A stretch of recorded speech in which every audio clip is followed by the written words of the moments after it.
안녕하십니까. 뉴스데스크 강원입니다. 어제까지 영서 지역에 100mm 안팎의 호우가 쏟아져 곳곳에 비 피해가 잇따랐습니다. 강원도 소방본부는 지난 20일과 21일 원주, 춘천, 정선 등에서 나무 쓰러짐 23건, 도로 침수 3건 등 26건을 긴급 조치하고 한전에 전신주 보수를 요청했습니다. 이번 비는 지난 이틀 동안 원주 신림 143mm, 춘천 북산 94mm, 정선에 92mm 등이 내렸고 비가 소강 상태에 접어들면서 호우특보는 모두 해제됐습니다. 기상청은 다시 비가 내리는 다음 주말까지 30도 안팎의 무더위가 이어질 것으로 전망했습니다. 강원FC에서 영국 토트넘으로 팀을 옮긴 양민혁 선수가 시즌을 마치고 강원도를 다시 찾았습니다. 양민혁 선수는 동료 선수들과 팬들을 만나 인사했고 강원FC는 큰 득점 차로 이기며 화답했습니다. 조규한 기자입니다. 이번 시즌 강원FC의 강릉 첫 홈경기가 열린 강릉 하이원 아레나. 축구 팬들이 경기장 입구에 줄지어 서 있습니다. 프리미어리그 토트넘의 양민혁 선수가 반년 만에 축구 팬들과 반가운 만남을 가졌습니다. 강릉에서 3년 동안 있으면서 너무 다시 돌아오니까 집 같은 편안함을 느껴서 좋은 것 같고 또 팬분들을 볼 수 있어서 좋고. 양민혁은 프리미어리그 진출 이후 토트넘에서 2부 리그로 임대돼 첫 시즌이 쉽지 않았지만 개인적으로 만족한다고 밝혔습니다. 유럽 선수들보다 신체적인 차이와 스피드에서 부족함이 있지만 이런 점을 보완하면 충분히 해낼 수 있다는 자신감도 내비쳤습니다. 앞으로 토트넘의 아시아 투어 참가와 월드컵 대표 발탁에도 의지를 드러냈습니다. 양민혁 선수는 또 멀리서 강원FC의 아시아 챔피언스 리그 선전을 응원하겠다고 말했습니다. 저희가 힘들게 만들어낸 자리이기 때문에 또 나라를 대표해서 저희 강원FC가 가서 좋은 성적을 냈으면 좋겠습니다. 강원도와 강릉시는 도민 구단을 빛낸 양민혁 선수에게 공로패와 명예시민증을 수여했습니다. 축구 팬들도 다가오는 시즌 양민혁 선수의 활약을 크게 응원했습니다. 양민혁 선수 기운을 받아서 강원FC도 더 승승장구하고 그리고 이 기운 이어받아서 AFC에서도 좋은 성적 받았으면 좋겠습니다. 강릉 첫 홈경기에선 강원FC가 대구를 3대 0으로 완파했습니다. 활발한 공격력을 토대로 5경기 만에 승점 3점을 챙긴 강원FC는 후반기 중상위권 도약을 다짐했습니다.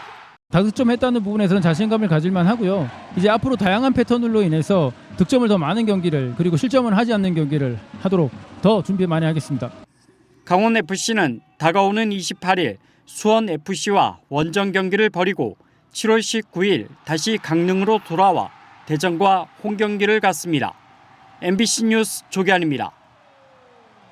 국내 1호 람사르 습지 인제 대암산 용늪이 한시적으로 개방됐습니다. 우리나라에서 가장 높은 해발 1200m 고층 습원에서 자라는 희귀 식물부터 북방계 식물까지. 용늪은 어떤 모습인지 이송미 기자가 전해드립니다. 짙은 안개 사이로 초록빛 습지가 펼쳐집니다. 해발 1280m 고지대에 위치한 인제 대암산 용늪입니다. 우리나라에서 유일한 고층 습원입니다. 대암산 용늪은 제 뒤로 보이는 것처럼 1년에 170일 이상 안개가 자욱하게 껴있는 것이 특징입니다. 안개가 자주 끼고 영하의 날씨가 5달 이상 지속돼 식물이 잘 썩지 않습니다. 이 때문에 죽은 식물이 그대로 쌓인 이탄층은 깊이가 1m가 넘습니다.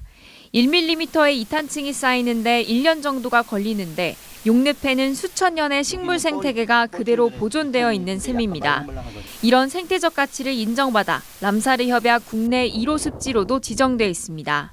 물을 약간 담을 수 있는 약간 접시 같은 그런 지형을 형성하고 있기 때문에 습지가 발달할 수 있는 그런 조건을 갖추고 있습니다. 이 시기만 되면 습지에는 평소 쉽게 볼 수 없는 희귀 생물도 가득합니다. 멸종위기 야생생물인 참기생꽃과 조름나물꽃, 여름이 시작되는 6월부터 한 달 정도만 볼 수 있습니다. 벌레를 잡아먹는 식충식물 끈끈이 주걱과 우리나라에서는 용늪에서만 서식하고 있는 비로용담꽃도 모습을 드러내기 시작했습니다. 저런 사약 저런 꽃이라든지 그다음에 또 아무튼 여러 가지가 다 특이했던 것 같아요. 다른 데서는 보기가 힘들잖아요. 멸종위기 동식물을 포함해 1,100여 종의 생물이 사는 것으로 추정되는 용늪은 오는 10월까지 개방됩니다. MBC 뉴스 이송미입니다. 강원 고생대 국가지질공원을 운영 중인 도내 시군들이 공원 활성화에 적극 협력하기로 했습니다.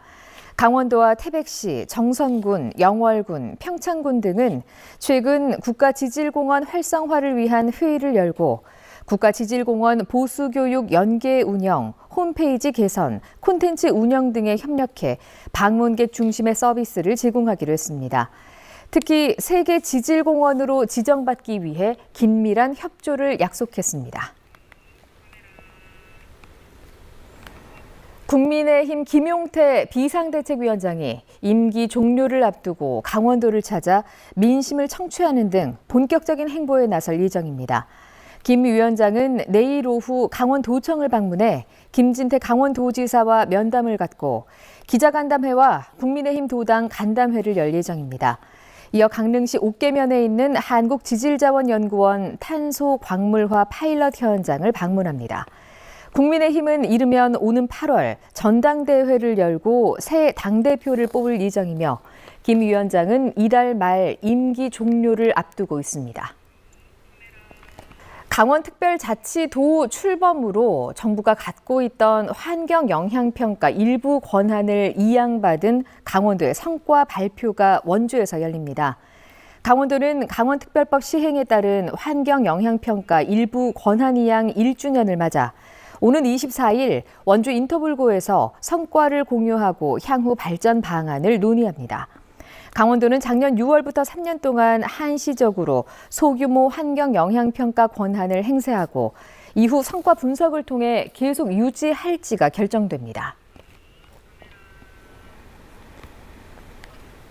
어제 아침 6시 15분쯤 인제군 인제읍 원대리의 한 야산에서 비탈길을 달리던 사륜 오토바이가 왼쪽으로 넘어졌습니다.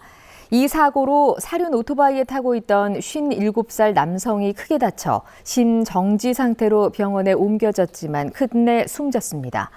오늘 오전에는 강릉시 강문동 호텔 앞에서 60대 여성이 탄 자전거가 버스와 부딪혀 다리를 다친 여성이 병원으로 이송됐습니다.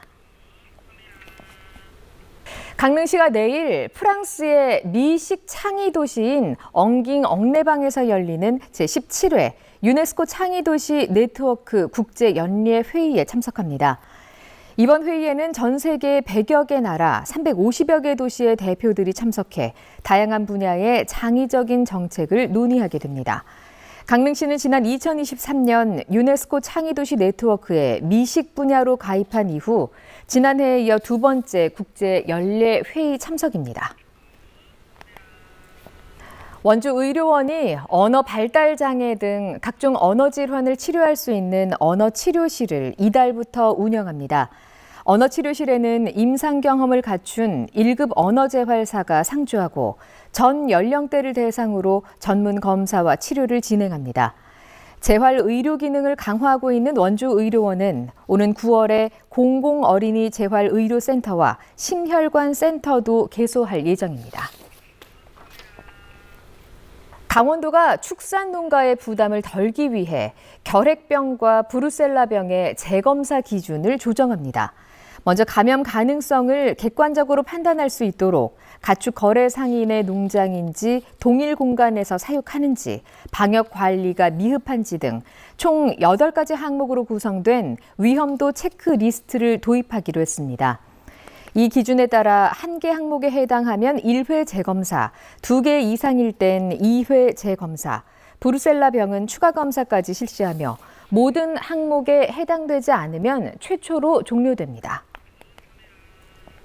장난을 치던 초등학생들을 배드민턴 라켓으로 체벌해 감봉 처분을 받은 교사의 징계는 타당하다는 법원의 판결이 나왔습니다. 춘천지법 행정 1부는 2022년과 이듬해 원주 지역 초등학교에서 학생들이 장난을 쳤다며 때린 교사의 감봉이 정당하다고 판결했습니다. 뉴스데스크 강원을 마칩니다. 고맙습니다.